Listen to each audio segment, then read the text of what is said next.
হাদিসে পাকের মধ্যে ইরশাদ করেছেন মান সামা রমাদানা ঈমানান ওয়া ইহতিসাবান গুফিরা লাহু মা তাকাদ্দামা মিন যামবি। মাহে রমজানের রোজা যারা পবিত্রতার সাথে ঈমানের সাথে আদায় করলো, আল্লাহ পাক তাদের পিছনের সমস্ত গুনাহ খাতা মাফ করে দিলেন।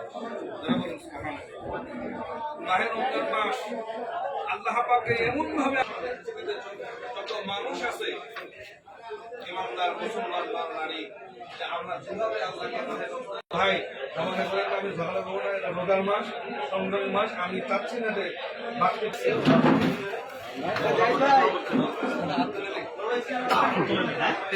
নাইম অডিও চলে আসছে। হাতে করে নিয়ে চলে আসো।